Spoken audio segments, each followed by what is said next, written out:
Assalamualaikum warahmatullahi wabarakatuh. Alhamdulillahi rabbil alamin wa bihi nasta'inu ala umuri dunya waddin. Asyhadu an la ilaha illallah wa asyhadu anna Muhammadan abduhu wa rasuluhu shadiqul wa'dil amin. Allahumma salli wa sallim wa barik ala sayyidina Muhammad wa ala alihi wa sahbihi ajma'in. فقال تعالى في كتابه الكريم أعوذ بالله السميع العليم من الشيطان الرجيم بسم الله الرحمن الرحيم شهر رمضان الذي أنزل فيه القرآن هدى للناس وبينات من الهدى والفرقان الآية وقال أيضا إنا أنزلناه في ليلة القدر وقال أيضا إنا أنزلناه في ليلة مباركة fi lailatin mubarakatin inna kunna munzirin. Sadaqallahul azim. Puji syukur kita panjatkan kehadirat Allah Subhanahu wa taala hari ini, malam yang ke-25 ya. Sudah 24 hari berarti kita berpuasa dan tinggal beberapa saat lagi kita akan meninggalkan Ramadan yang mulia, Ramadan yang istimewa. Ramadan tatkala amal ibadah kita dilipat gandakan pahalanya oleh Allah Subhanahu wa taala.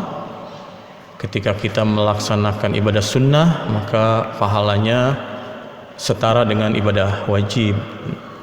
Kalau melaksanakan ibadah wajib, maka Allah akan melipat gandakannya. Bahkan di dalam sebuah hadis disebutkan as-saumu li, saum itu untukku kata Allah. Wa ana ajzi bihi, dan aku yang akan membalasnya. Jadi saum itu adalah ibadah yang berbeda, karena saum itu ibadah yang menunjukkan ihsannya seseorang. Ihsan itu berarti dia seolah-olah melihat Allah, atau seolah-olah dia dilihat oleh Allah Subhanahu wa taala.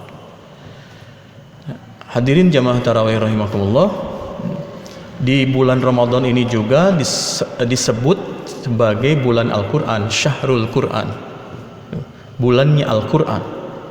Ayatnya sebagaimana di Quran surat Al-Baqarah tadi 185 ya. Syahrul Ramadan alladzi unzila fihil Quran. Nah, jelas di situ. Bulan Ramadan adalah bulan diturunkannya Al-Quran. Sudah mah bulannya mulia, bulannya istimewa, diturunkan Al-Quran yang istimewa. Makanya kenapa Al-Quran itu mulia? Al-Quranul Majid gitu, Al-Quran yang mulia, Al-Quranul Karim, Al-Quran yang mulia. Kenapa Al-Quran itu disebut sebagai Al-Quran yang mulia? Ya, yang pertama karena dia turun pada bulan yang langsung dimuliakan oleh Allah. Ketika nama bulannya langsung disebut Syahrul Ramadan, berarti bulan Ramadan itu bulan yang mulia. Karena tidak semata-mata Allah kemudian menyebut nama bulan, nama tempat, nama orang, kalau tidak menunjukkan kemuliaannya. Nah, jadi bulan Ramadan itu bulan mulia. Pantas jika kemudian Al-Qur'annya juga diturunkan oleh Allah menjadi mulia, saat yang mulia. Kemudian diturunkan pada malam yang mulia. Inna anzalnahu fi lailatul qadar, kan gitu ya.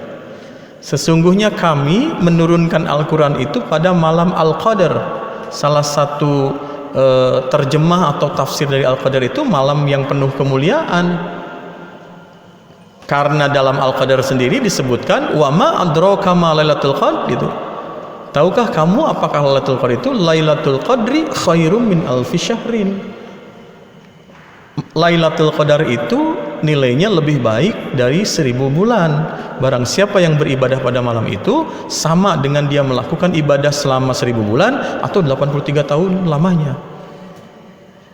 Jadi malamnya juga malam yang mulia, bukan bulannya saja, tapi saat turunnya malam tatkala turunnya Al-Quran itu Lailat Al-Qadar, malam yang mulia. Bahkan dalam ayat yang lain, dalam Ad-Dukhan tadi disebutkan inna anzalnahu fi lailatin mubarakah. Sesungguhnya kami menurunkan Al-Quran itu pada malam yang penuh berkah. Nah, jadi kenapa Al-Quran itu istimewa? karena dia diturunkan pada saat yang istimewa, diturunkan pada bulan istimewa, kepada orang yang istimewa, orang yang mulia, Rasulullah sallallahu alaihi wasallam. Kurang apa Al-Quran itu untuk ditunjukkan oleh Allah kemuliaannya? Nah, jadi Al-Quran itu dimuliakan oleh Allah Subhanahu wa Ta'ala, itu sudah dirancang oleh Allah, bahwa semua aspek yang berkaitan dengan turunnya Al-Quran itu adalah semuanya mulia. Malaikatnya yang menurunkannya sebagai perantaranya, orang yang menerimanya, waktunya, malamnya, bulannya, nah gitu. Itu semuanya dimuliakan oleh Allah Subhanahu wa Ta'ala. Kan Allah mah begitu, kalau ingin memuliakan seseorang atau memuliakan tempat, itu biasanya memang dipenuhi dengan berbagai aspek unsur kemuliaan.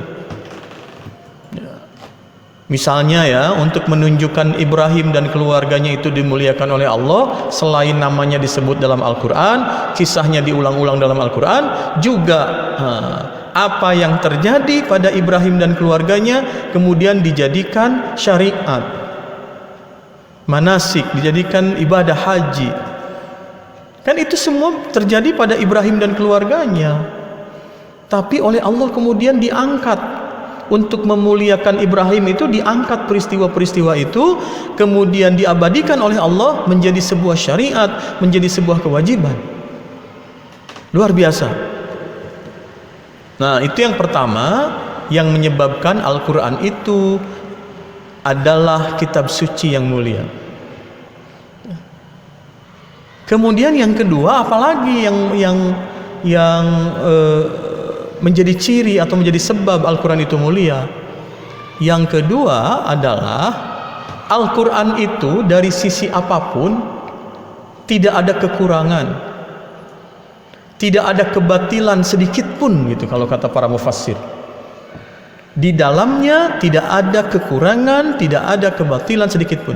Banyak orang yang meneliti Al-Quran ingin mencari kelemahannya, boro-boro ketemu kelemahannya malah taluk, dan mereka masuk Islam, kan gitu. Saking sulitnya mencari Al-Quran itu, baik dari sisi redaksi, baik dari sisi kandungan. Coba bisa kita bayangkan ya, kitab suci apa yang bisa dihafal bahkan oleh anak kecil umur 5 tahun? Hanya Quran. Ada enggak kitab suci yang lain yang dihafal oleh anak kecil umur 5 tahun? Enggak ada. Al-Quran ada. Al-Quran bisa dihafal oleh anak kecil. Makanya coba kita lihat anak-anak kecil 5 tahun ya. Bahkan mungkin ada yang kurang ya, 5 atau 4 tahun, 5 tahun, 6 tahun itu sudah hafal Quran. Ada yang 10 juz, 20 juz, ada yang 30 juz. Kan itu berarti Al-Quran itu luar biasa ya. Bisa gitu dihafal. Kitab suci mana yang bisa begitu? Nggak ada. Nggak ada yang seperti itu. Hanya Quran. Itu juga sudah menunjukkan betapa Al-Quran itu luar biasa kemuliaannya. Jadi anak-anak kecil bisa menghafal Quran. Sebenarnya kita juga anak gede ini bisa menghafal. Cuman karena kita mah terlalu banyak kabut dan kasus gitu ya, kabutuh dan kasusah gitu, jadi susah ngapalin Quran itu gitu ya. Jadi sekarang ingat, besok lupa kan. Besok ingat, nanti lupa lagi kan gitu. Jadi banyak lupanya. Sebenarnya bisa. Atau sekarang kalau lihat kandungannya, berapa ribu tafsir yang ditulis oleh ulama. Suratnya sama, ayatnya sama, juznya sama. Semuanya kan sama, tapi kenapa banyak kemudian orang menulis beribu-ribu kitab tafsir untuk menafsirkan ayat-ayat Al-Quran itu? Aneh kan? Luar biasa. Sumbernya sama gitu, jumlah suratnya sama, jumlah juznya sama, ayat-ayatnya sama, tapi bisa ditafsirkan dengan ragam perbedaan penafsiran. Baca coba satu tafsir ke tafsir lain, pasti walaupun ada yang sama tentu saja karena beririsan, tetapi tiap-tiap tafsir ada coraknya tersendiri, beda-beda. Cara penyampaiannya berbeda, cara menganalisis kandungannya beda, luar biasa kan? Nah, makanya Quran itu mukjizat terbesar disebutnya. Kenapa? Karena Al-Quran itu melanggar ketentuan mukjizat. Kan kalau Nabi Musa misalnya ya, Nabi Musa itu diberi mukjizat. Mukjizatnya apa? Memukulkan tongkat, maka terbelah laut kan? Laut terbelah, kemudian Allah menyelamatkan Musa dan kaumnya, itu Bani Israel, dari kejaran Fir'aun. Ngan sekali, tapi kan nggak bisa Musa nanti besok mukul-mukul lagi tongkatnya kemudian terbelah lagi, nggak bisa. Ini mukjizat Nabi Musa itu terjadinya satu kali, tidak berulang-ulang terjadinya. Kan itu yang membedakan sihir dengan mukjizat, sihir dengan karomah, sihir dengan ma'unah, kan itu sebenarnya yang membedakannya. Kalau sihir itu bisa diulang-ulang, ada tipuan itu mah. Kalau mukjizat mah enggak, sekali, kecuali Al-Quran, nah gitu. Kalau Al-Quran mah mukjizatnya adalah sholih fi kulli zaman, sholih fi kulli makan, selalu sesuai setiap waktu, sesuai di setiap tempat. Itulah kehebatan Al-Quran, mukjizatnya. Jadi mukjizat Al-Quran itu yang menunjukkan kemuliaan Al-Quran. Nah, oleh karena itu, kalau kita memperhatikan demikian Allah mengatur atau memberikan petunjuk kepada kita betapa kemuliaan Al-Quran, waktunya mulia, segala rupanya juga mulia, mukjizat juga, mukjizat yang terbesar, maka aneh kalau kita orang Islam kemudian tidak ikut menjadi mulia dekat-dekat dengan Quran gitu kan, gitulah kira-kira. Nah kan pertanyaannya gini, mau nggak kita menjadi bagian dari kemuliaan Al-Quran? Jangan-jangan nggak mau kan gitu. Berapa banyak orang yang sekarang mau menjadi bagian dari kemuliaan Al-Quran? Jelas Al-Quran itu mulia, tapi kita mau nggak ikut jadi bagian dari kemuliaan Al-Quran? Mau nggak? Di saat-saat yang dimuliakan oleh Allah Subhanahu wa taala juga kita kemudian dekat dengan Al-Qur'an. Nah, ini sebagai peringatan kepada kita bahwa petunjuk yang datang dari Allah Subhanahu wa taala kepada Rasulullah SAW, diwahyukan kepada Rasulullah SAW, Al-Qur'an yang mulia. Turunnya pada saat kita sekarang sedang melaksanakan ibadah puasa di bulan Ramadan. Bahkan sekarang boleh jadi di 10 yang terakhir. Turunnya Lailatul Qadar itu. Mau kita nggak jadi bagian kemuliaan, sama-sama menjadi bagian kemuliaan? Kan enggak. Padahal mudik henteu-nya gitu, kemana-mana susah, tapi anger weh. Susah juga kitanya tetap ibadah untuk menggapai kemuliaan, menjadi bagian kemuliaan bulan Ramadan, menjadi bagian kemuliaan Al-Quran, menjadi bagian dari kemuliaan Lailatul Qadar, menjadi bagian dari kemuliaan 10 hari yang terakhir, kan gitu ya. Nah, oleh karena itu saya mengajak pada diri saya sendiri, pada kita semua, mari kita manfaatkan waktu-waktu yang dimuliakan Allah ini di penghujung bulan Ramadan. Belum tentu tahun depan mah kita bertemu lagi dengan bulan Ramadan ya. Tapi kita optimis ya, selalu optimis ya. Tahun depan mah pastilah Ramadan lagi, sudah enggak pandemi dan sebagainya. Cuma bawa-bawa geus maot gitu kan. Enggak tahu. Belum kita untung diberi sehat keneh, bisa jalan, bisa sholat sambil berdiri masih bisa, ke masjid masih bisa, tadarus masih bisa.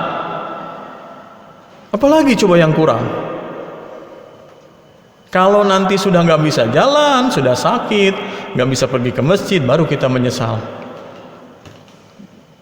Nah, jadilah kita menjadi orang-orang yang ikut bagian, ambil bagian dari kemuliaan yang Allah berikan di bulan Ramadan ini.